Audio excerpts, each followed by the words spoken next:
I Hurt is a podcast for all young people who have been wounded in their heart, in their relationship with God, in their body, or in reputation. I Hurt is for those who daily, often silently, cry, I hurt, but feel unheard. You aren't.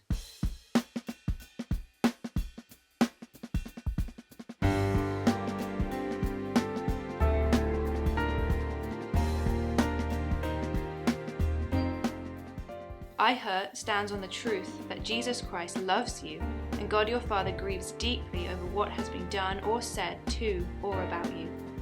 I Hurt is about God first, then about us. We believe God too cries, I hurt. Not only over the things done to us, but he equally hurts over the things done by us that hurt others and hurt him.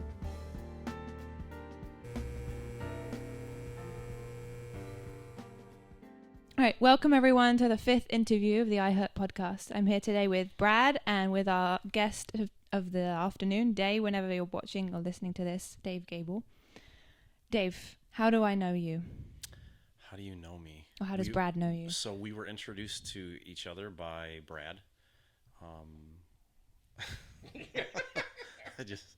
I have a sarcasm comes out of me when I'm with Brad. So I was going to say we both had the unfortunate experience of having worked in ministry with Brad, and we were introduced in that unfortunate series of events. But realistically, we both have done work with Brad, and so we were introduced, the four of us, that way.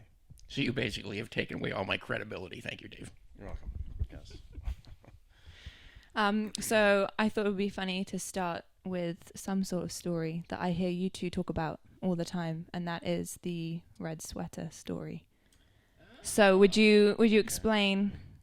Sure. Would you explain the anecdote? My wife and I, my wife Sarah and I were with, at that time, it was the repossession company still. We were in England on a mission trip, and we went to a place called the Red Hill Christian Center, and we were given the task of doing nothing, which we are very poor at. And so we had a few days of just really thinking about our value to him outside of what we did. And so there's a hill with a cross on it, and I had taken a red fleece on that trip. And you were very proud of that red fleece, though. I suppose I was. Yes. I also had that yellow hat that didn't have a top on it that ended up getting cut into keychains. So I went up on the hill and was just contemplating who I was, and letting go is kind of this thematic thing for me from the time I've been young, just allowing him to have everything, hopes and dreams and all that. And I took off the fleece and I put it on the cross. And I remember walking down, and you were sitting in like this little building thing just down from the cross, and I made the comment to you that nobody wants to be owned. Mm-hmm. And that was just a statement of me that I was taking everything that was on the outside that everybody could see, that I felt like I could control, and I was putting it on the cross. Yeah, it wasn't mine anymore. Yeah, and the premise was basically that you were comfortable if you had an assigned duty to do, but just loving people and ministering to people was something you were learning to do. Yeah, it was really tough to know who I was without stated expectations. Yeah, and it was funny because when we left the Red Hill Christian Center in the van, you left the fleece on the cross as we drove out, and you had to say goodbye to us. Kind of symbolic of leaving part of your behind. Yep, I think it may have ended up in with one of the young people that we met there. So yeah, there is another story with Dave too, though, which is really a good one. Which is right next to the Red Hill Christian Center was a Sikh compound. Oh yes. Okay, and a Sikh compound is a different religion, and they would have their festivals and things up in this hill, but all the sewage and runoff, remember, would come down into the Red Hill Christian Center. So the director there wanted to find out what was really going on in the Sikh compound. So him, Dave, and I snuck in there. It was about midnight probably. But it was funny because we were going incognito, so we got black hoodies on and black pants on and everything like that. Dave shows up with white pants. And so he's running across the Sikh compound with the moon, and it illuminated his pants. He looked like a figure with no torso running across this compound. Well, there's some funny stories for you. Stories upon stories upon stories.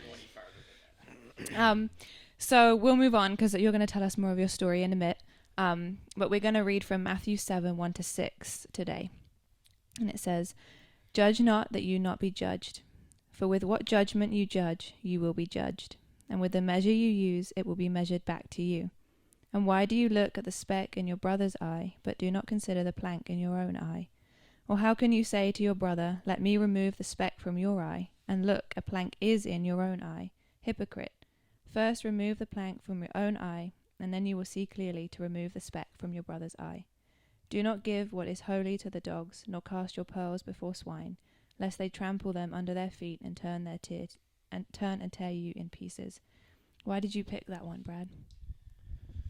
Well, because one of the premises of the program is that it isn't just about us getting hurt, okay? It's the fact also that God hurts too. But the third component is that God is equally hurt when we get hurt, and we use that as an excuse to hurt other people. So he says here, sometimes we need to get the hurt and the problem out of our own eyes and not be hurting other people as a result of our own hurt.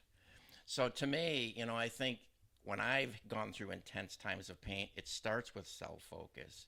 I start to let God in, but then God has to also deal with me on how that hurt has caused me to look at people differently or wrongly, or to hurt them as well.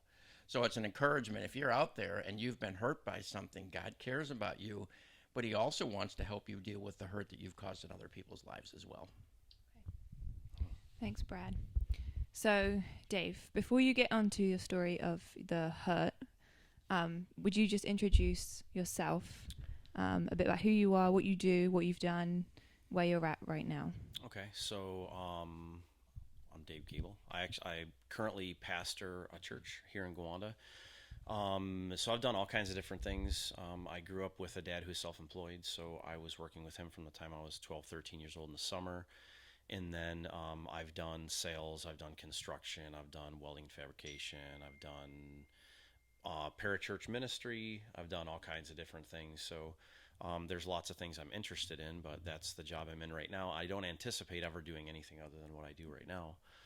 Very passionate about it, but I relish opportunities to do other things as well, helping people with other skills. So one of my tags that I use all the time is always learning. I feel obligated when people say, how are you? To answer like how much do you want to know? So one of my little phrases I'll throw out is I'm always learning something. Cool. Yeah. Thank you. So you're here today to talk about the hurt that you went through as a teen. So will you tell the listeners and the viewers what that was? Yeah, so been through a couple of things. When I was 21, probably, my mom was diagnosed with brain cancer. Out of the blue, she had some issues, and we thought she was dealing with some type of sinus issues. And I was married at the time, so I wasn't living at home. I got a call at work that my mom had been taken to the hospital, and honestly was like, okay. I knew she had been having some issues, but didn't think it was anything major. My boss convinced me to go to the hospital to see what was up. And so I found out that day that she had a brain tumor, and they basically said that she likely would either succumb to it that day or probably be in a vegetative state for the rest of her life. She actually walked out of the hospital about 4 days later, which is miraculous, but within about 2.5 years, it took her life. So I lost her, but there's a lot more to how that all works together. So definitely one of the toughest things I've been through in my life. Yeah. You said there's a lot of components to how that goes together. So yeah, there are. Tell us what they are. All that? Yeah, okay. definitely. So growing up, my dad, like I said, was self-employed. He was busy. There were often times when he missed things, but I had a great relationship with my dad. He would always tell me he was proud. He would always brag about me or have me show people how I could throw a baseball or talk about school or different things I was good at. So I was always very secure with my dad. But my mom was my gauge of good enough. So she was the one who I would ask, am I good enough? And when I was very young, before my family kind of came to know the truth of the gospel, I would ask her, do you think I'll go to heaven? And she would say, oh, you're a good boy. You'll go to heaven. And so she was my kind of security blanket.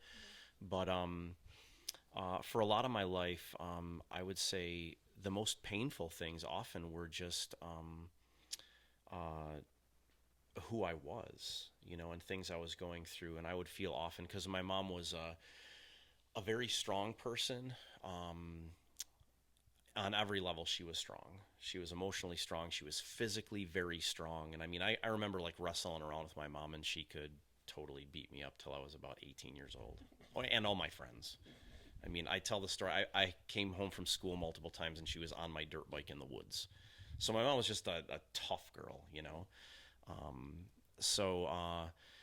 But she also could be somewhat controlling. And so I would go through moments in my life where I was dealing with things emotionally, and I knew that if I let her in on that, she would just grab things and begin moving things around to kind of try and quote unquote fix things in my life. But there wasn't a deep emotional connection with her for me.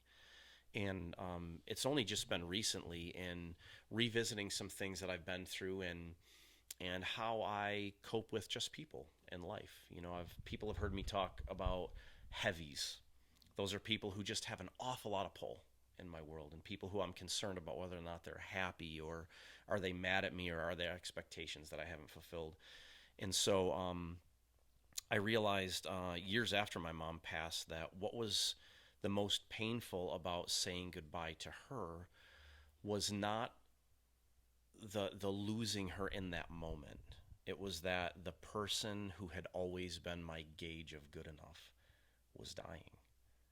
And so from there, how would I ever know if I was good enough? So your hurt didn't begin when your mom passed away. There had been a lot of hurt there. Actually, so did your mom's death actually compound and complicate the hurt then? Well, it complicated it because the thing that I would always kind of scramble for in trying to have this person approve of me just got really complex, because now the person I had always looked to had disappeared.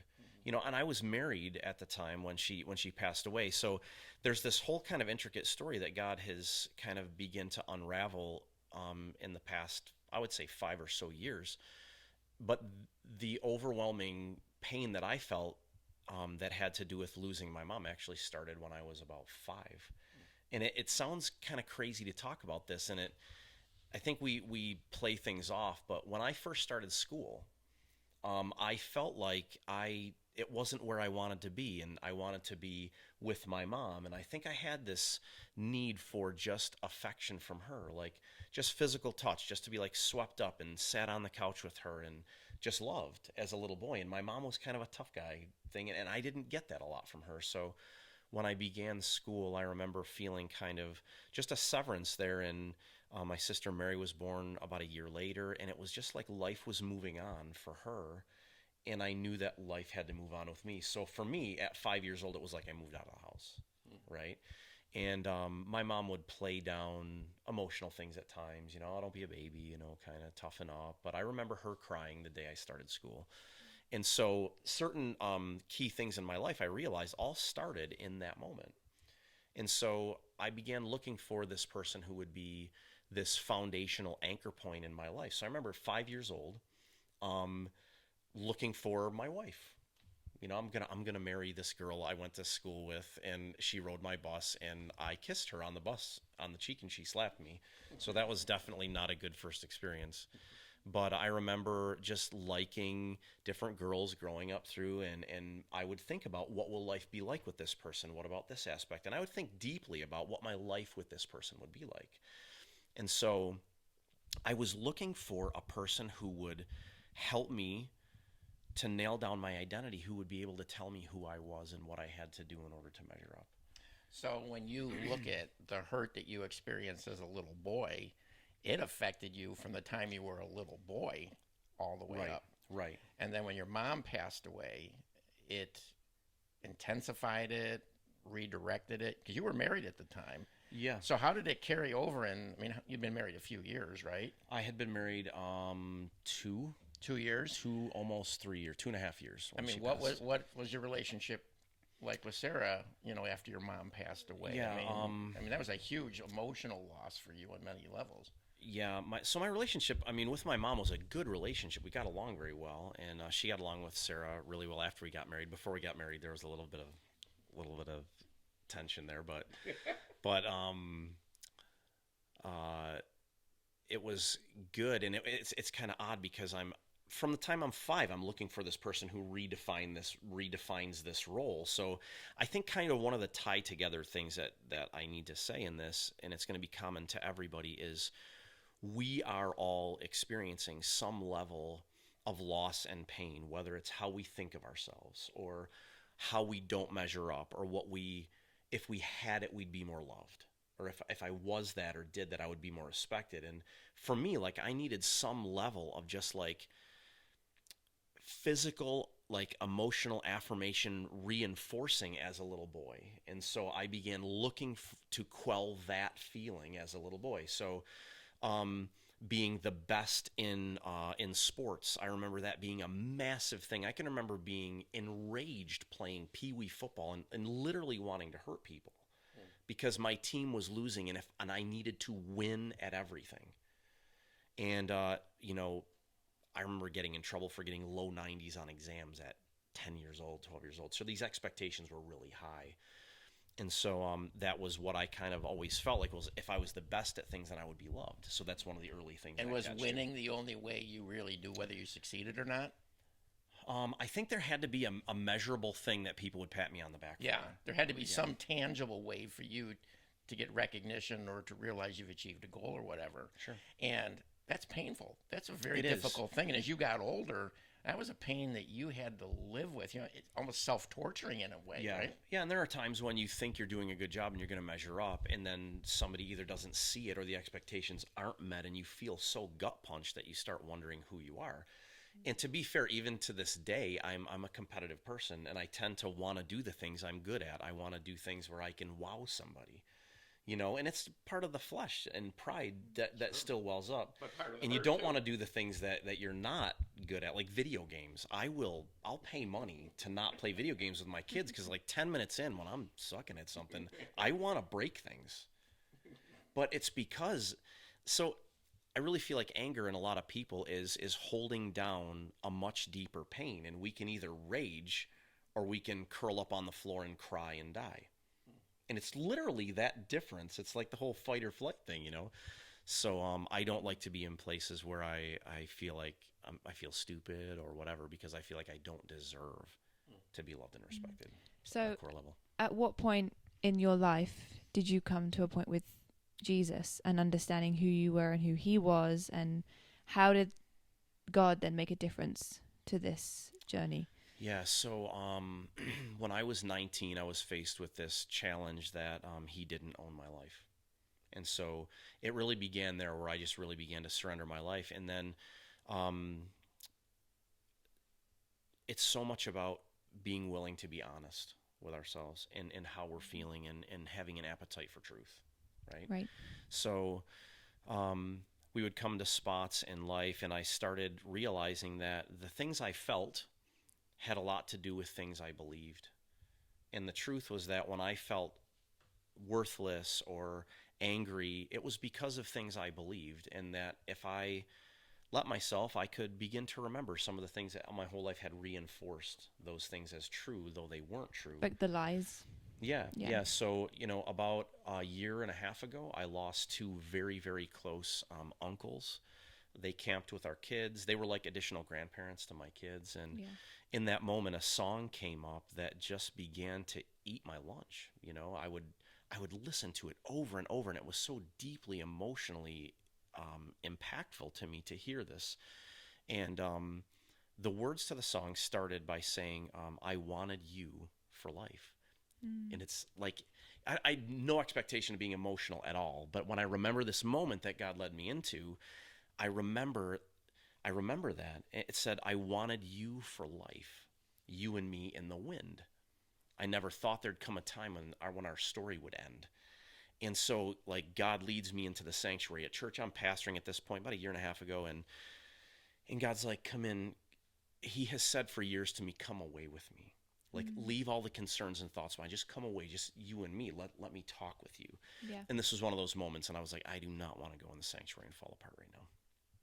But I went in and began to let that song roll through my head, and just wept in that moment. And I had moments, in fact, working for Pure for God. I remember one day we went to see The End of the Spear. and drove back to the office. And I had gone down to the front row in the movie theater and just wept at the end of that movie.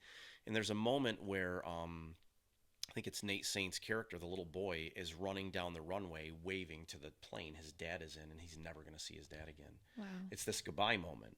I saw the movie Titanic, and when the character fades, when Jack fades away, same pull. It's the saying goodbye moment. Yeah. And so when those moments would happen here and there, and I had really learned to file my emotions, but they would be so overwhelming. I like, you couldn't stop the emotion. It was just so overwhelming. And so that day in the sanctuary, I realized that the loss of my mom in that moment, I wanted you for life, you and me in the wind, had everything to do with saying goodbye to her at 5 and not 23. Wow. Yeah. 23 was this, like, I had lost her 20 years prior, but the day she died, it smacked me in the face that she was gone. It's like she was gone, but I could still see her. And I think internally there's a level of hope we have that the hurt will go away. Right. And until I came to a point where I realized, and I remember Sarah probably remembers this too, I came home one day, and this is a months-long process. This is a couple of months after this moment in the sanctuary of realizing where the pain was. I said, I had prayed to God that at 5 years old I began looking for my anchor point. And I found a wonderful person who has been extremely supportive, who has believed in me, and much of who I've become is because she thought I could, and I think that's really powerful. Like, if you're a wife listening, I have a line I say, husbands can be anything that their wives believe they can be. I really think there's truth in that. So I found a great person, my best friend, love to be together. We're raising 5 boys, and a total gift to me, but I had looked for an anchor point. And because I was looking for a godly woman with character who would love me and love Jesus more than me and be a great mom, I had found a wonderful wife, but I had been looking for a Jesus. Right. And I think what you say, that's the type of wife you want young men right now listening to be looking for. That's the right thing to seek. But if that's all they seek and they think that is the thing that's going to complete them and make everything else go away, right, you're saying it's not. Yeah, it's not, but it does speak to the character of God at the same time. Yeah. Right, because when he says that he can work all things together for the good of those who have sold their lives into his, right? He used the deep emptiness of my heart to lead me to a blessing from him, though he knew what I really needed was him. It's interesting, Dave. Wow. We've had 5 guests on so far. Every one of them has talked about the significance of a godly person being the instrument that God used to really move them ahead in their hurt and in their healing. And I think you could say this, I'm probably speaking for you, but it's kind of the premise of this program. When you undergo a deep hurt, you don't just get over it quickly. You don't even know how that hurt could come back and affect you 5 years later, 10 years later in your marriage, right? I mean, it's just something, it just creeps up at times and it just hits you almost like it's come out of nowhere. Right. How do you talk to someone who has gone through trauma and hurt and they want to just feel better? They want to get better. What would you say to them? Right. The way I kind of a picture that I use for that is, when a plow is sunk into soil, deep grief and deep loss and trial and things we go through is like a plow sinking into soil, and it turns that soil over. And if you leave the soil, you just leave it, it dries out and it'll grow weeds and stuff, but it's really disrupted. And I think he is faithful to finish the work he begins, but we have to come to a point where we see everything that we're going through as something that he's using. He's spinning it, he's weaving it. And only in that place can everything be beautiful. There's a certain beauty in having lost my mom. There's a certain beauty in having gone through the pain of having miscarriages, or I've had family members who have died of leukemia, died of cancer, died in car crashes, killed. I mean, traumatic things. But if you know that he is one who can make beauty out of shrapnel and all the garbage that life throws at us, it lends hope to it. So I do think that as much as we go through a ton of pain, some of the most meaningful moments for me are being able to step into a moment where someone has lost a mom or a dad. Losing a child, a whole different thing that I don't feel as equipped to walk into. But for somebody who's lost a mom, to be able to walk in and say things like, isn't it strange how there's a bit of a sweetness on the backside? You know, there's a movie called Collateral Beauty, which is one of my favorites, Will Smith. And there is a certain collateral beauty in pain and loss, but only someone you know has been there can say something like that, because you know you can't get away from the fact that they have stood in your shoes. And so we all have said dumb things at funerals, and so we just want people to feel better. But if you've been through a place where you've experienced loss, I think you have a unique ability to step in and say things that are deeply true, that may seem on the surface hard to hear, but they weld hearts. And they mean more. Like the old comment of like, it's all going to be okay, or even some scripture, like quoting to somebody like right in the middle of grief, that God is working things for good. It's true, but I think sometimes what's good, and do we flippantly say it because we want to make ourselves feel better that we've said something to them, and now we relieve ourselves of the duty of having to comfort them? Right. One thing I've never said that I think would be very, very fitting is something along the lines of, you're going to discover where many people have never even thought of it, that okay can be different than what you ever thought okay would be. Yeah. Because if I say to you in your loss, it's going to be okay, it's not the okay that you've dreamt of your whole life. It's a different okay, but there is a different okay. Yeah, and life is always going to turn out different than you ever think it's going to. Yeah. I've never met anybody that life turned out the way they thought they would, but I love the scripture. It says, weep with those that weep. It doesn't say go up and talk to them. Right, There's just sometimes in that first stages of grief, nobody can come up and say anything really, but just that they're there, right? That they're remembering you, involved in your life, kind. And I always tell people, the week or two after a funeral and stuff like that is when everybody gets cards and letters, and then weeks and months later, I'm saying that a true friend is the one who calls you a month later, 2 months later, remembers that you're still in that state of grief. Yeah, in the moment, I think just an I love you is the most powerful thing to say, like, my heart hurts for you. It's almost an admission that you can't fix it. Because when you say things trying to fix it, it's almost as if you're saying this can be fixed. And we all know in those moments it can't. Yeah. And it is so odd to be in that funeral home. I have a massive family, so I had been in the funeral home where my mom's wake was countless times. And I remember saying to cousins and aunts and uncles and friends, it is so odd to be on this side of the line.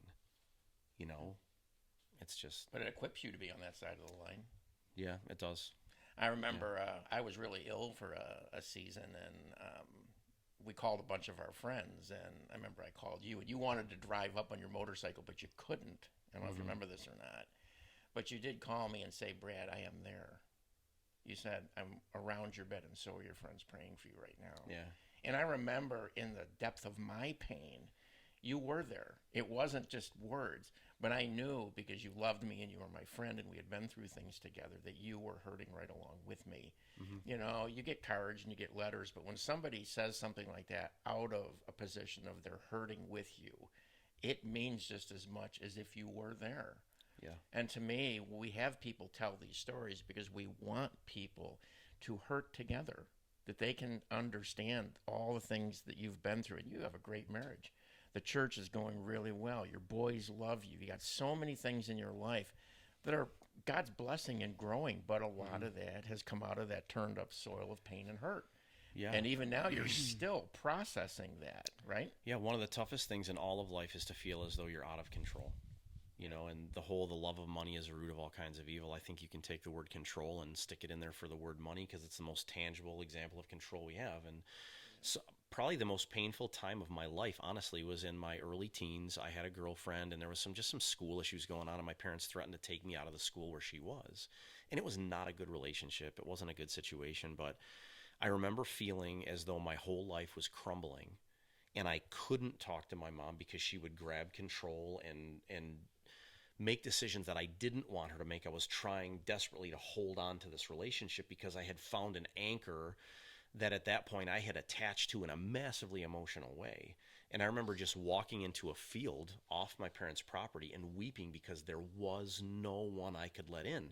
Because everybody who cared for me would have talked to my mom or dad or been concerned for me. It would have come back to them and accomplished exactly what I was so afraid would happen. So in that moment, I was alone, completely alone, and felt out of control. And that honestly, aside from losing my mom and other tragedies I've been through, that was the most deeply emotional place for me. So when you're talking about young people, for me, 14, 15 was like the edge for me. I remember not being able to think straight. I remember like people would say hi to me at school, and I would just start crying, and I'm like, I can't cry because then my mom will, start trying to get into my world, and she'll mess everything up, and deeply painful. But in that place, I didn't feel like I had a God who was walking with me and felt my pain and had plans, and no matter what happens, he would work them out. I think from the time we meet Christ to the day we die, we are in this process of him changing the meaning and perspective of everything we encounter. His job is not to make everything we see and feel and think and say better. What he wants to do is change the way we see and the way we think and the meaning we assign to things. And when that happens, he brings this massive beauty, and he brings peace and joy and purpose into life. So without letting go, we can't ever taste the sweetness of who he is. Yeah. But what makes you let go? Moments where you don't have a choice but to let go. Right? Yeah. It's counterintuitive. You feel like I want him to limit my pain. But instead, what does the psalmist say? Lo, though I walk through the valley of the shadow of death, you are with me. Well, certainly he could have detoured you on a mountaintop around the valley. Right? Well, we're talking about how God grieves with people. So I think if people get to that rock bottom, lonely place, God isn't like, oh, if you call out to me now, it's too late. You're on your own. Like, I'm off. Bye. Yeah. He loves us and he grieves with us. And so if you're in that, 15 years old and you turn around and you say, I need help, Jesus, he's not going to not show up. Right. Right. And in that place, for whatever reason, I felt completely alone. And I don't know. There wasn't a calling out to him in those moments. I'm sure I prayed some, Lord, please help me not break up with this girl. Yeah. Type of stuff. But it's amazing to think that he chose to rescue us in his own grief. Mm-hmm. He chose to grieve his own loss to save us. Mm-hmm. So grief has to be one of the ways that he dynamically changes who we are. Yeah. Are we brave enough to embrace what he can do in that moment, though? Well, and I always think of how Jesus wept, knowing that he was about to raise Lazarus from the dead. Like, he could have walked in and been like, what are you all crying about? I'm about to do what I'm about to do. But he got there and he actually wept with them. Yeah. And then went and fixed it. He felt their pain for sure. Yeah. And who knows? I mean, the Bible says that he has felt everything that we deal with. He may have been feeling a bit of the disappointment of everyone knowing had he been there, Lazarus wouldn't have died. Like, not only are they weeping, but they're kind of putting some fault on him. Mm. And that may have been a little bit of what he felt as well. So we'll know someday, right? Yeah, when it all boils down to it, people that are deeply hurt easily fall into the trap of isolating themselves. Yes. Loneliness intensifies hurt. And it's just this instinct that we have sometimes to separate ourselves, thinking that that's going to help. It never does. We want to encourage young people and people that have been hurt by the church or been hurt by people that they need to eventually get to the point where they step back into that situation again, whether it's a family member or whether it's a church or whatever, because as long as they stay isolated, like you did for a while, you don't understand God. He can't come in and really minister to that deepest part of you. And I consciously wanted to hold him outside of it because I felt as though there were ulterior motives, and my experience of leadership was they just want to control everything. Yes. But I realized in that process, too, that isolation in itself is one of the ways our enemy can, in a very friendly way, in what seems like a supportive friend who's got your back, encourage you to stay isolated. And sometimes turning your back on isolation and living that way means saying goodbye to something that feels as though it has been there to protect you and guard you and watch your back, when actually it has been a deceptive way our enemy wants to keep us from finding life and healing. Yeah. Our attribute of God today is that God is truth. And that just simply means that God's incapable of lying or deceiving. So God never lied or deceived. Satan lied and deceived you. That intense. And that's true with everybody in hurt. And that's why God is really the main component, I think, in the healing from deep hurts, because everything else is lies or half-truths or deception. It's only when you allow truth back into your life can God really begin to take hurt, minister to it, heal it, give it purpose, and even bring you out of it so you can move into whatever has been prepared for you. Yep. And I think a lot of times when we get hurt, we kind of feel like God has lied to us or deceived us, right? And Right. We have an internal truth of what he would look like if he was good. yes. But sometimes, like, literally, we can't handle the truth, right? Yeah, great line. But there's so much there, and I've said a lot of times, you will know the truth, and the truth will set you free. Well, what's the truth? Well, Jesus is the truth. Well, Jesus loved Bible, right? Jesus is the truth, and he is, at the core, the truth. But anything that's true is the truth. If you feel like you are worth less because you didn't conquer at this, or you're not a straight A student or a PhD,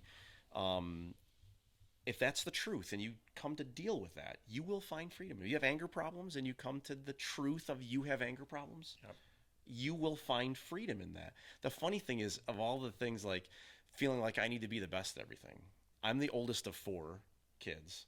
And my whole life would be like, oh, I'm obviously the smartest one. I'm the least educated of all 4 siblings. We'll verify, Dave, you're not. Okay. and it's funny because God has me in this place where I've thought sometimes, oh, I should go like an MDiv, or I should get go after a doctorate in something. And God's like, no.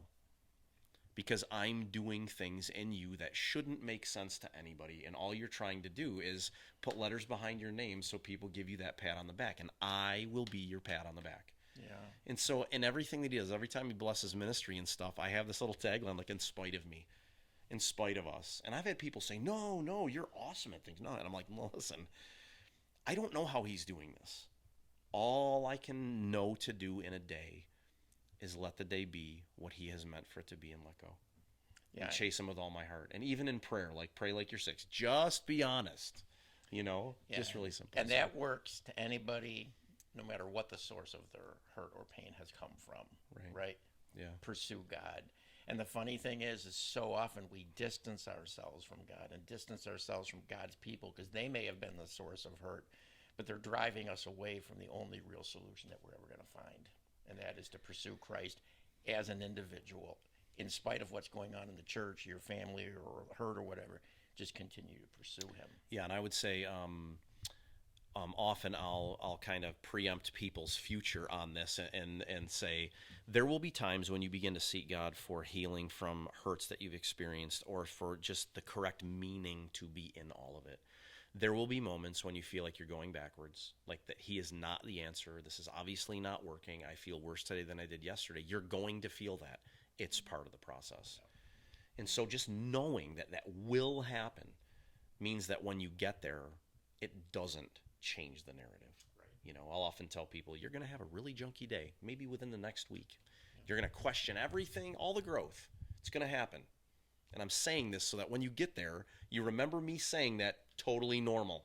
It's part of growing, and it helps them not to bail on the process. Yeah. And we always ask people, the last question is, if you had to talk to somebody that had gone through exactly the same thing as you, say they're 23, what would you say?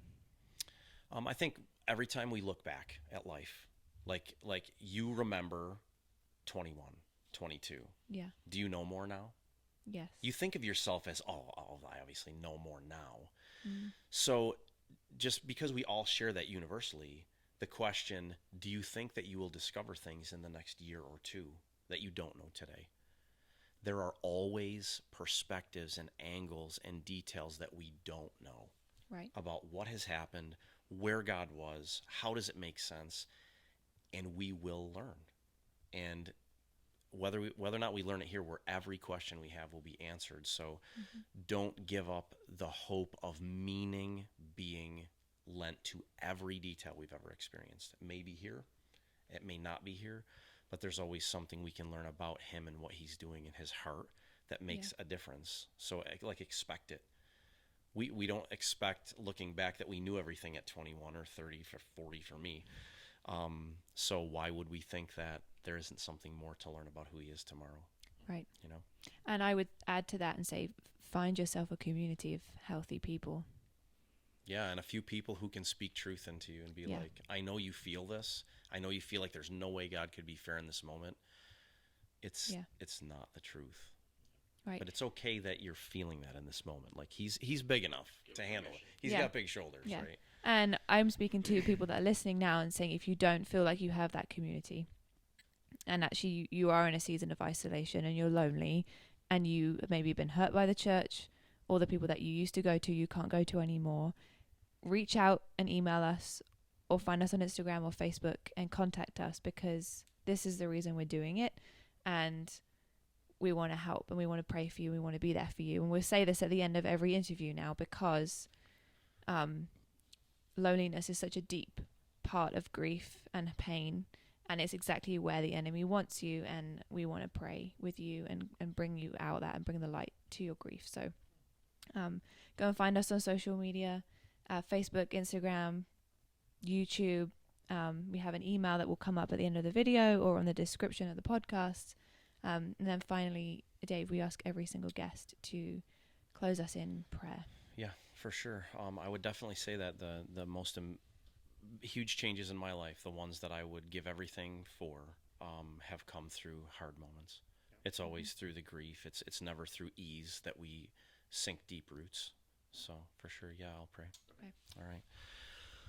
Lord, thank you for the time that we have today. I pray that every heart who hears this would be drawn to seeking you and looking for opportunities to hear your voice. And we know from your word that you have set us up like a good dad playing hide and seek with a little boy or girl. And Lord, give us eyes to see your tears with us, your smiles in our victories and wonderful moments. But Lord, that you are always around the next bend waiting for us to reach out for you. I pray that we would embrace the moments that hurt at times to find you in them, because that's where you are most visible a lot of times. Thank you for the pain that I've been through. Though it wasn't easy, I wouldn't trade it. And God, I just pray that you would be the hope of hearts that just need life and love. Lord, that people would feel you sweep them up in your arms with no strings. That they would know that what you want to tell them more than anything is that you deeply love them. Everything else comes from there. All the washing away of sin and changing of character only can happen when we trust you. So, Lord, help us to know your deep love for us. I pray that you just make this all a blessing to people who need you deeply. In Jesus' name, amen. Amen. Well, Dave, thanks for being with us. Yeah, thanks for having me. You can close her out. Bye. Well, that was easy.